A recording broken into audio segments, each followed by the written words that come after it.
Hello everyone and welcome to the next in our series of daily origami for YouTube. Today we're going to continue with our traditional theme as we go back and look at some traditional origami. Some of these projects I've done and some of them I haven't, and I don't think I've ever done this camera. It's a very common kind of thing that kids play with here. One of the first kind of origami that their grandparents teach them.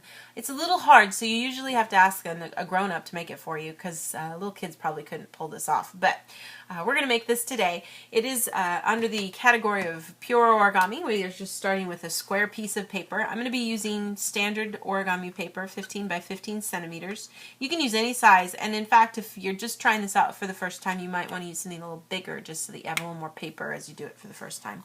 But that's what we're going to start with, and I'll let you guys know the dimensions when we're finished.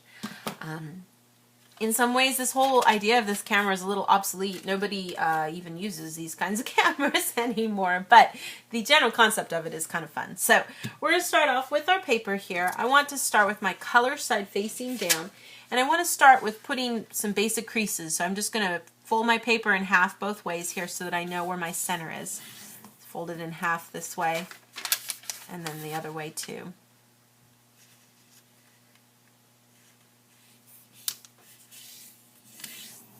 Then we're going to do what's called a blintz base, or a zabuton base in Japanese. And you just, to do that, you just take each of these corners and you fold into the center. We'll go around and do that for all four sides here.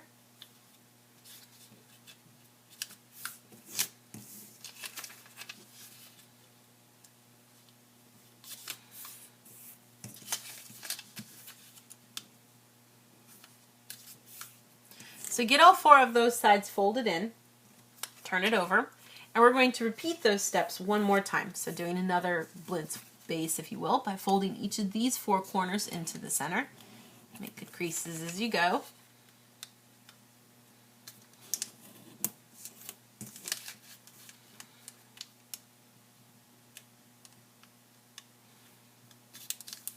Be careful not to accidentally snag on any of these pockets because they do tear.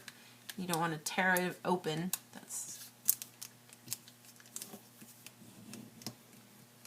So we get all that folded in. Then we're going to go ahead and turn it over, and we're going to do that blintz fold one more time. So we're going to, and this can get a little thick with the paper, so you want to take your time, make sure you're making good creases, getting everything to lay nice and flat, kind of guide things along as you go so you can get good creases. I like when it's getting thick, I like to kind of start it by making the little cavern, you know, the little bit of the valley crease inside first with my finger as I work so that it folds over good. So now you should have this little itty bitty square with all these little blintz base folds done.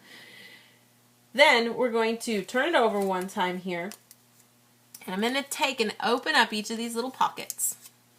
And you want to try to open both at the same time, so it helps us to kind of get one finger underneath this flap and to just make sure both of these pop open a little.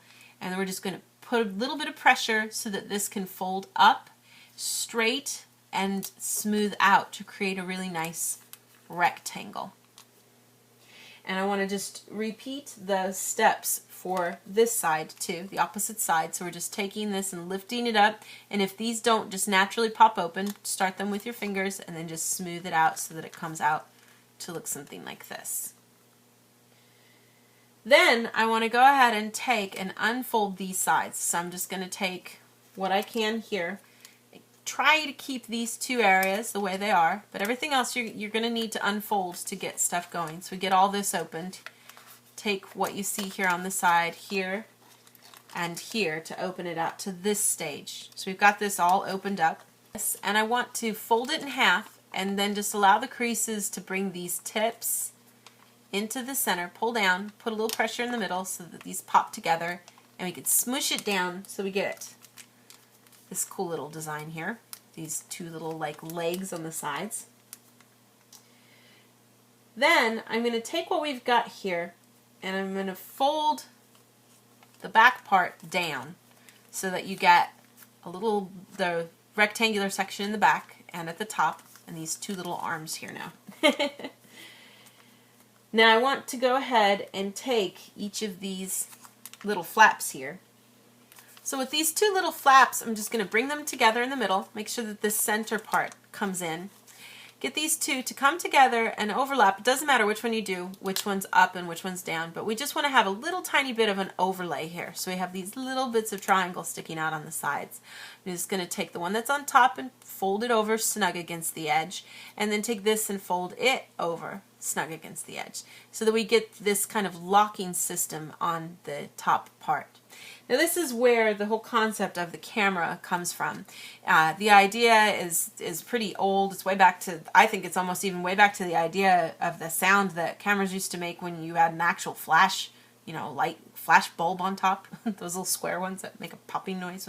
So if you take both of these sides and you give it a good pull, it makes a nice noise and things pop open like a flash or pop, to kind of be like you're taking a picture.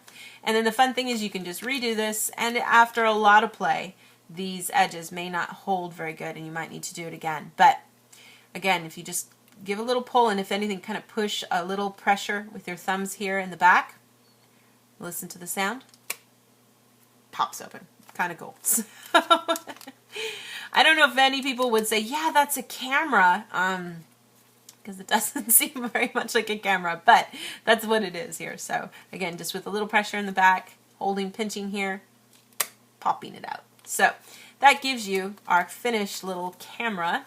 And let me tell you guys how big this little guy is so you know what size he is.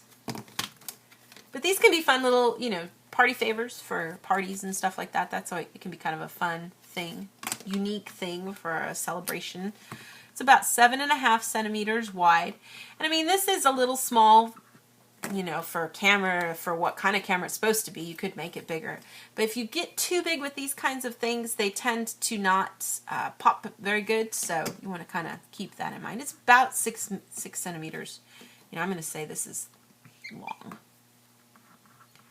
and about 6 centimeters wide. There we go. So that kind of gives you the finished dimensions for our little camera, which is our finished project for today. Thank you so much for watching, and we'll see you next time.